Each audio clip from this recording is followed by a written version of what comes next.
Good morning all of you. Physics YouTube online classes में आपका स्वागत है।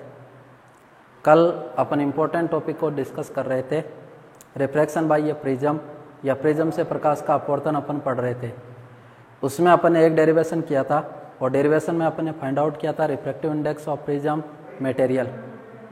प्रिज्म जिस पदार्थ का बना हुआ उसके अपवर्तनांक ज्ञात करने का सूत्र अपन ने पढ़ा था और उसका फॉर्मूला अपन ये निकाला था कि एन या mu is equal to sine A plus delta minimum by 2 upon sine A by 2। उसके बाद अपन ने प्रिज्म का विचलन कोण ज्ञात किया था और प्रिज्म के विचलन कोण का सूत्र पढ़ा था delta is equal to n minus 1 into क्या पढ़ा था ए, और ए अपना कौन सा एंगल कहलाता है? प्रिज्म एंगल या प्रिज्म कोण कहलाता है। अब आज की क्लास में अपन डिस्कस करेंगे, जस्ट उससे आगे वाला टॉपिक अपन ले रहे हैं। एक तो अपन टॉपिक पढ़ेंगे प्रिज्म में वर्ण विक्षेपण, उसके बाद में अपन पढ़ेंगे प्रिज्म में कोणीय विक्षेपण, और अगला टॉपिक अपन लेंगे प्रिज्म की प्रक्षेपण क्षमता या विक्षेपण क्षमता, डिस्पर्जिव पावर ऑफ प्रिज्म। ये टॉपिक अपन पढ़ेंगे। तो कल अपन ने डिस्कस किया था और डिस्कस करने पर अपन ने पढ़ा था प्रिज्म के पदार्थ का अपवर्तनांक। एक डेरिवेशन निकाला था, देखो प्रिज्म के पदार्थ का अपवर्तनांक और refractive index of prism material, और प्रिज्म के पदार्थ का अपवर्तनांक ज्ञात करने का सूत्र था म्यू या n is equal to sine A plus delta minimum by 2 upon sine A by 2। ये प्रिज्म के पदार्थ का अपवर्तनांक ज्ञात करने का सूत्र है। तो प्रिज्म के पदार्थ का अपवर्तनांक ज्ञात करने का सूत्र है mu is equal to sine A plus delta minimum by 2 upon sine A by 2। N या म्यू प्रिज्म के पदार्थ का अपवर्तनांक है, ए प्रिज्म एंगल है, डेल्टा मिनिमम वो प्रिज्म का कौन सा कोण है? न्यूनतम विचलन कोण। अब इसी से अपन ने निकाला था प्रिज्म का विचलन कोण, और प्रिज्म के विचलन कोण का सूत्र निकाला था बेटा delta is equal to n minus 1 into मैंने क्या लिखा था? ए। तो delta is equal to n minus 1 into A. Delta prism का विचलन कोण है, एन प्रिज्म के पदार्थ का अपवर्तनांक है, और ए कौन सा कोण है? प्रिज्म। इसका मतलब विचलन कोण एक तो डिपेंड करता है प्रिज्म के विचलन कोण का मान डिपेंड करता है प्रिज्म के पदार्थ के अपवर्तनांक पर, और एक डिपेंड करता है प्रिज्म कोण। वैसे प्रिज्म का प्रिज्म कोण फिक्स होता है। इक्वेटोरियल प्रिज्म का प्रिज्म कोण कितने डिग्री का होता है? 60। इसका मतलब यहां से अपन देख सकते हैं कि जो विचलन कोण होता है वो किस किस पर डिपेंड करता है? उस प्रिज्म के पदार्थ के अपवर्तनांक। और ये जो विचलन कोण होता है, ये विचलन कोण प्रिज्म के पदार्थ के अपवर्तनांक के क्या होता है? समानुपाती। तो डेल्टा प्रोपोर्शनल क्या लिखा? एन। अपवर्तनांक ज्यादा होगा तो विचलन कोण भी क्या होगा? ज्यादा, और अपवर्तनांक कम होगा तो विचलन कोण भी क्या होगा? कम। अब यहां से अपन ये पढ़ा था कि स्नेल का नियम मैंने आपको बताया था कि sine i upon sine r, और sine i upon sine r is equal to अपन ने लिखा था n2 1। n2 1 की जगह मैंने लिखा था n2 अपॉन n1, और n2 अपॉन n1 की जगह लिखा था v1 अपॉन v2, और v1 अपॉन v2 की जगह अपन ने लिखा था लैम्डा 1 अपॉन लैम्डा 2। इसका मतलब यहां से अपन क्या कह सकते हैं कि अपवर्तनांक होता है ना, वो तरंगदैर्घ्य के क्या होता है? व्युत्क्रमानुपाती। अपवर्तनांक होता है वो तरंगदैर्घ्य के क्या? व्युत्क्रमानुपाती। तो अब विचलन कोण होता है वो अपवर्तनांक के समानुपाती, और अपवर्तनांक तरंगदैर्घ्य के व्युत्क्रमानुपाती। इसका मतलब प्रिज्म का विचलन कोण होता है वो प्रकाश की तरंगदैर्घ्य पर भी निर्भर करता है, और प्रकाश की तरंगदैर्घ्य की क्या होता है? व्युत्क्रमानुपाती।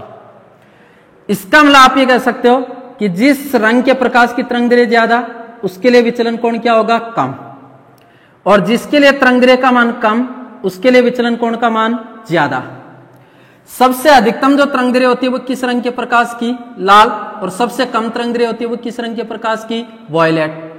तो ये विचलन कोण तरंगदैर्घ्य की व्युत्क्रमानुपाती होता है। तो विचलन कोण का मान सबसे कम किस रंग के प्रकाश के लिए होता है? लाल, और विचलन कोण का मान सबसे ज्यादा किस कलर के लिए होता है? वॉयलेट।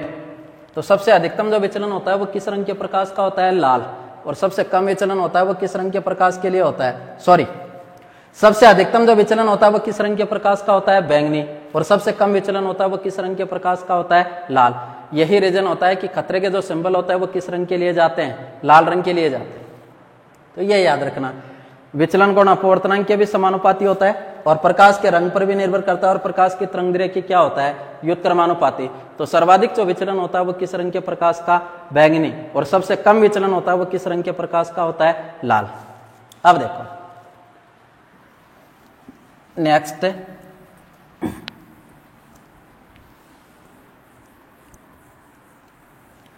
देखो अपन टॉपिक ले रहे हैं बेटा प्रिज्म में वर्ण विक्षेपण। प्रिज्म में वर्ण विक्षेपण, या इसको अपन ये भी लिख सकते हैं प्रिज्म में वर्ण प्रक्षेपण। वर्ण प्रक्षेपण, प्रिज्म में वर्ण विक्षेपण, या अपन लिख सकते हैं प्रिज्म में क्या, वर्ण प्रक्षेपण।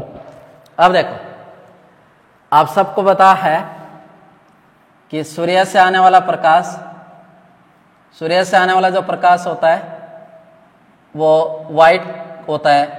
व्हाइट का मतलब किस रंग का प्रकाश होता है, श्वेत। तो प्रिज्म में वर्ण विक्षेपण अपन किसे कहते हैं कि सूर्य से आने वाला प्रकाश श्वेत प्रकाश होता है। सूर्य से आने वाले श्वेत प्रकाश को यदि कांच के प्रिज्म पर आपतित किया जाता है, किसके प्रिज्म पर आपतित किया जाता है, कांच, तो जो सनलाइट होती है वो तो व्हाइट होती है, और सूर्य से आने वाले श्वेत प्रकाश को यदि किसके प्रिज्म पर आपतित किया जाता है, कांच, कांच के प्रिज्म पर आपतित किया जाता है, तो श्वेत प्रकाश अपने ही 7 संघटक वर्णों में, अपने ही 7 संघटक वर्णों में विभाजित हो जाता है। ये जो 7 संघटक वर्णों में विभाजित होने की जो घटना होती है उस घटना को अपन कौन सी घटना बोलते हैं, वर्ण विक्षेपण या वर्ण प्रक्षेपण। तो वर्ण विक्षेपण अपन किसे कहते हैं कि सूर्य से आने वाले श्वेत प्रकाश को यदि कांच के प्रिज्म पर आपतित किया जाता है तो सूर्य से आने वाला श्वेत प्रकाश अपने ही, ये जो 7 रंग होते हैं वो प्रिज्म के नहीं होते, वो 7 संघटक वर्ण होते हैं किसके, प्रकाश। तो सूर्य से आने वाले श्वेत प्रकाश को यदि कांच के प्रिज्म पर आपतित किया जाता है तो सूर्य से आने वाला श्वेत प्रकाश कितने संघटक वर्णों में विभाजित हो जाता है, 7। इन 7 संघटक वर्णों में विभाजित होने की जो घटना होती है उस घटना को अपन कौन सी घटना बोलते हैं, वर्ण विक्षेपण। कौन सी घटना बोलते हैं, वर्ण विक्षेपण। तो जैसे सूर्य से आने वाले श्वेत प्रकाश को यदि कांच के प्रिज्म पर आपतित किया जाता है तो सूर्य से आने वाला श्वेत प्रकाश 7 संघटक वर्णों में विभाजित हो जाता है, और इन 7 संघटक वर्णों में विभाजित होने की जो घटना होती है उस घटना को अपन कौन सी घटना बोलते हैं बेटा, वर्ण विक्षेपण। कौन सी घटना बोलते हैं, वर्ण विक्षेपण। अब जैसे मैं आपको बताऊं कि ये एक कांच का प्रिज्म है, ये कांच का प्रिज्म है ABC, इसमें 2 अपवर्तक पृष्ठ है, एक तो AB और एक अपवर्तक पृष्ठ कौन सा है, AC। दोनों अपवर्तक पृष्ठ जिस कोण पर झुके रहते हैं उस कोण को अपन बोलते हैं कौन सा कोण, प्रिज्म। जैसे सूर्य से आने वाले श्वेत प्रकाश को, ये व्हाइट लाइट है, ये सूर्य से आने वाला कौन सा प्रकाश, श्वेत।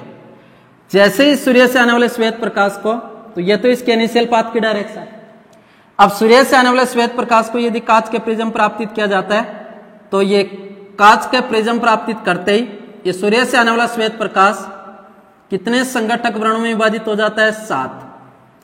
और इन 7 संघटक वर्णों में विभाजित होने की जो घटना होती है ना, इस घटना को अपन बोलते हैं वर्ण विक्षेपण। ये कितने रंगों में टूट गया, 7।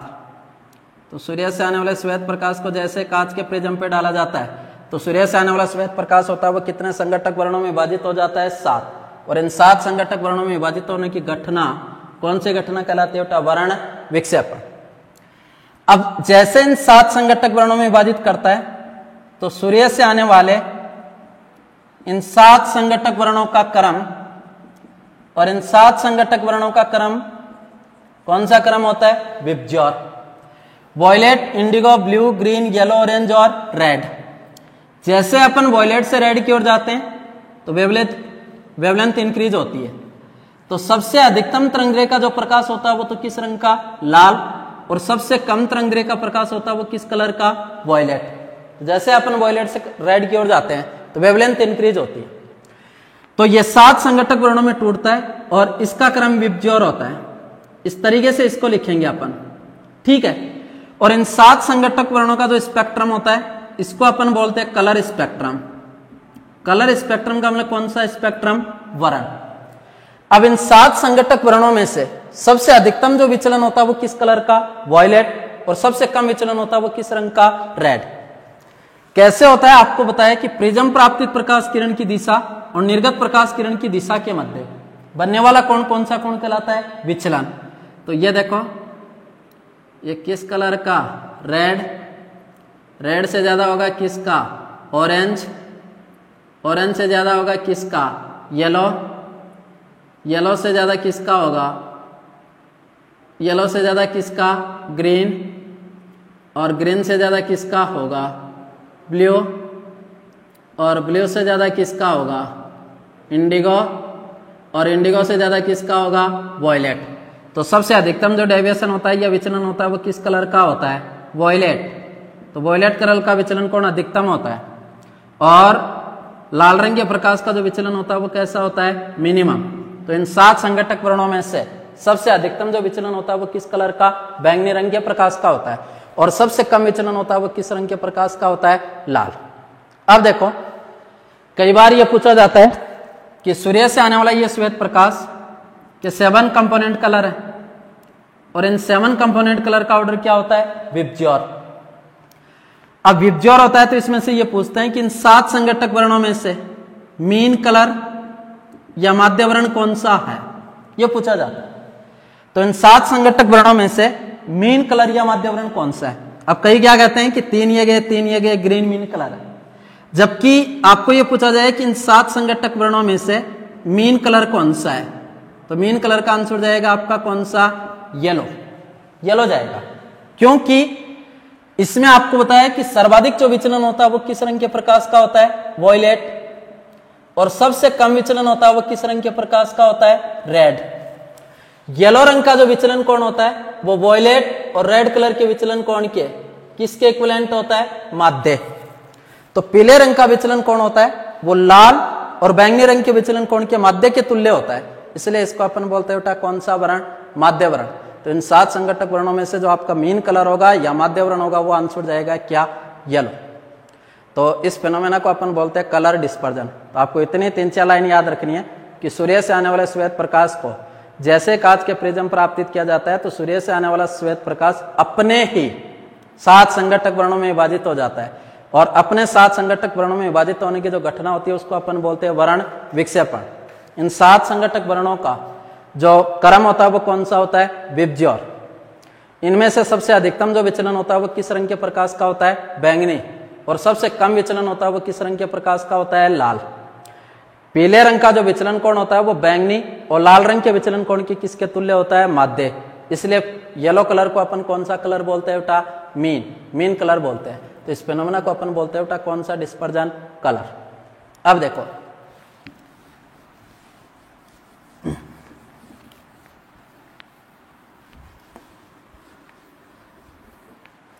अगला टॉपिक अपन ले रहे हैं एंगुलर डिस्पर्जन। प्रिज्म में कौन सा विक्षेपण कोणीय विक्षेपण एंगुलर डिस्पर्जन होता है, उसको मैं डिनोट कर रहा हूं बेटा किससे? थीटा। कोणीय विक्षेपण जिसको डिनोट अपन कर रहे हैं किससे? थीटा। देखो, ये आपका प्रिज्म, ये प्रिज्म है एबीसी, समझना मेरी बात को। ये एबीसी प्रिज्म है। ये कौन सा एंगल है बेटा? प्रिज्म। सूर्य से आने वाले श्वेत प्रकाश को, ये व्हाइट लाइट है। व्हाइट लाइट का मतलब कैसा प्रकाश है? श्वेत। जैसे ही श्वेत प्रकाश को कांच के प्रिज्म पर आपतित किया जाता है तो जो श्वेत प्रकाश होता है वो कितने संघटक वर्णों में विभाजित हो जाता है? 7। ये 7 कलर में स्प्लिट कर जाता है, जिसमें सबसे ज्यादा जो विचलन होता है वो किस रंग के प्रकाश का होता है? रेड। सबसे ज्यादा जो विचलन होता है वो किस रंग का होता है? वॉयलेट। और सबसे कम विचलन होता है वो किस रंग के प्रकाश का होता है? लाल। बाकी जो कलर होते हैं उनके विचलन कोण इन दोनों के बीच में होते हैं। ठीक है, अब आप इसको ये कह सकते हो कि ये श्वेत प्रकाश कितने संघटक वर्णों में विभाजित होते हैं? 7। इन 7 संघटक वर्णों में से किन्हीं दो वर्णों के विचलन कोणों का जो अंतर होता है ना, वो प्रिज्म का कहलाता है बेटा कौन सा? विक्षेपण कोणीय। मैंने 2 कलर कौन कौन से लिए? एक तो वॉयलेट और एक मैंने कौन सा लिया? रेड। जो बैंगनी रंग का विचलन कोण होगा वो सबसे ज्यादा और सबसे कम विचलन होगा वो किस रंग के प्रकाश का होगा? लाल। तो यहां से इसको मैं पीछे की ओर बढ़ाता हूं, तो ये देखो, ये इसको अगर अपन पीछे की ओर बढ़ाते हैं तो ये किस कलर का? रेड। इस प्राप्तित प्रकाश किरण की दिशा, ये तो जो विचलन कलर होगा वो किस रंग का? लाल। और ये विचलन कोण होगा वो किस कलर का होगा? वॉयलेट। तो यहां बताओ डेल्टा वी की वैल्यू ज्यादा है कि डेल्टा आर की? डेल्टा वी की वैल्यू ज्यादा। तो अपन ये कह सकते हैं कि प्रिज्म पर बैंगनी रंग के विचलन कोण और लाल रंग के विचलन कोण का जो अंतर होता है ना, उस अंतर को अपन प्रिज्म का बोलते हैं एंगुलर डिस्पर्जन, कोणीय विक्षेपण। और इस कोणीय विक्षेपण को अपन डिनोट करते हैं बेटा किससे? थीटा। तो बताओ प्रिज्म में कौन सा विक्षेपण? कोणीय विक्षेपण, एंगुलर डिस्पर्जन। तो अपन लिखेंगे कोणीय विक्षेपण को डिनोट किया जाता है बेटा किससे? थीटा। और कोणीय विक्षेपण होता है बैंगनी रंग के विचलन कोण और लाल रंग के विचलन कोण का अंतर। इस प्रिज्म का कहलाएगा कोणीय विक्षेपण। इसको मैं दे रहा हूं इक्वेशन नंबर 1। तो थीटा इज इक्वल टू हो गया बेटा delta V minus delta R. अब बताओ विचलन कोण का सूत्र होता है बेटा delta is equal to n minus 1 into कितना? a। विचलन कोण डिपेंड करता है प्रिज्म के पदार्थ के अपवर्तनांक। अलग अलग रंग के प्रकाश के लिए प्रिज्म के पदार्थ का अपवर्तनांक भी क्या होता है? अलग अलग। सबसे पहले अपन लिख रहे हैं किस रंग के लिए? बैंगनी रंग के लिए विचलन कोण। तो बैंगनी रंग के लिए विचलन कोण हो जाएगा बेटा delta V is equal to, अब बैंगनी रंग के लिए अपवर्तनांक अलग होता है और लाल रंग के लिए अलग होता है, तो एन बी माइनस 1 इंटू ए, समीकरण नंबर 2। अब अपन लिखेंगे बेटा किस रंग के लिए? लाल रंग के लिए। और लाल रंग के लिए हो जाएगा delta r is equal to n are minus 1 into A. यह समीकरण नंबर कितने? 3। तो यह तो जो विचलन कोण है वो किस कलर के लिए? वॉयलेट। और ये वाला विचलन कोण है वो किस कलर के लिए? रेड। समीकरण 2 और 3 से मान अपन किस में रखेंगे? 1। तो समीकरण 2 व 3 से मान समीकरण 1 में रखने पर, 1 में रखेंगे तो कोणीय विक्षेपण थीटा डेल्टा वी की जगह क्या पुट करूं? N B minus 1 into A minus n are minus 1 into A. इन दोनों में से एक कॉमन आ रहा है, तो कोणीय विक्षेपण हो गया theta is equal to n B minus 1 minus n are. Minus और माइनस मल्टीप्लाई होगा, सिंबल किसका? प्लस इंटू क्या? ए। 1 से 1 क्या हो गया? Cancel out. तो बताओ प्रिज्म के कोणीय विक्षेपण ज्ञात करने का सूत्र होगा theta is equal to n B minus n are into क्या हो जाएगा? ए। ये प्रिज्म का कोणीय विक्षेपण ज्ञात करने का सूत्र है। इसका मतलब प्रिज्म का कोणीय विक्षेपण होता है वो भी किस कोण पे डिपेंड करता है बेटा? प्रिज्म कोण। तो theta is equal to n B minus n are into कितना? ए। अब अपना प्रिज्म का लास्ट टॉपिक बचा है जिसको अपन बोलते हैं प्रक्षेपण क्षमता। यह लास्ट टॉपिक है।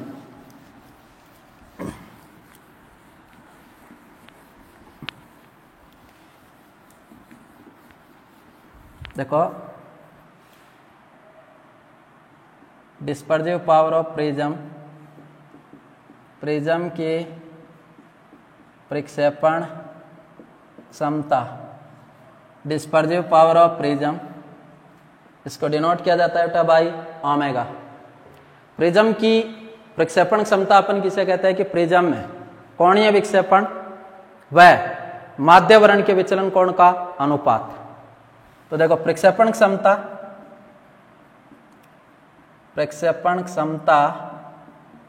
बराबर मैंने क्या बताया? प्रिज्म में कोणीय विक्षेपण व माध्य वर्ण के विचलन कोण। तो प्रिज्म की कोणीय विक्षेपण व माध्यवर्ण के विचलन कोण का अनुपात प्रिज्म की कौन सी क्षमता कहलाती है? प्रक्षेपण। इसको डिनोट किया जाता है किससे? ओमेगा। कोणीय विक्षेपण को अपन ने डिनोट किया किससे? थीटा। विचलन कोण को डिनोट किया जाता है किससे? डेल्टा। और मैंने कहा इन 7 संघटक वर्णों में से माध्यवर्ण कौन सा होता है? येलो। तो ओमेगा इज इक्वल टू होता है theta upon delta Y. Theta ये समीकरण नंबर 1। थीटा कौन सा विक्षेपण? कोणीय। अभी अपन ने डेरिवेशन किया था और कोणीय विक्षेपण आया था theta is equal to n V minus n R into मैंने इसको क्या लिखा था? ए। समीकरण नंबर 2। प्रिज्म में डेविएशन एंगल, विचलन कोण और विचलन कोण का सूत्र होता है delta is equal to n minus 1 into कितना? ए। अब अपन को लिखना है किस कलर के लिए? पीले। येलो रंग के लिए, पीले रंग के लिए विचलन कोण और पीले रंग के लिए विचलन कोण हो जाएगा delta y is equal to n Y minus 1 into A. ये हो गया बेटा समीकरण नंबर कितनी? 3। अब इस समीकरण 2 और 3 से मान अपन किस में रख देंगे? 1। तो समीकरण 2 व 3 से मान समीकरण 1 में रखने पर 1 में रखेंगे तो प्रिज्म की प्रक्षेपण क्षमता ओमेगा थीटा की जगह आएगा n B minus n are into A. Del y की जगह ये आ जाएगा n Y minus 1 into A. A से क्या हो गया? Cancel out. तो बताओ प्रिज्म की प्रक्षेपण क्षमता का सूत्र ओमेगा बराबर n B minus n R upon n Y minus कितना? 1। इस सूत्र से अपन प्रिज्म की डिस्पर्जिव पावर या कौन सी क्षमता ज्ञात कर सकते हैं? प्रक्षेपण। यहाँ एक इंपॉर्टेंट चीज निकल कर आई है कि प्रिज्म की जो प्रक्षेपण क्षमता होती है या प्रिज्म की जो डिस्पर्जिव पावर होती है वो कभी भी प्रिज्म एंगल पर डिपेंड नहीं करती, क्योंकि यहाँ ए से क्या हो गया? Cancel out. बाकी विचलन कोण, प्रिज्म के पदार्थ का अपवर्तनांक, एंगुलर डिस्पर्जन, कोणीय विक्षेपण, ये सारी की सारी चीजें होती है वो प्रिज्म एंगल पर डिपेंड करती है। लेकिन प्रिज्म की जो डिस्पर्जिव पावर होती है या प्रिज्म की जो प्रक्षेपण क्षमता होती है वो कभी भी प्रिज्म कोण पर डिपेंड नहीं करती। ये अपना प्रिज्म का टॉपिक था। नेक्स्ट क्लास में अपन बात करेंगे ऑप्टिकल इंस्ट्रूमेंट, जिसमें अपन माइक्रोस्कोप ये पढ़ेंगे। Thank you.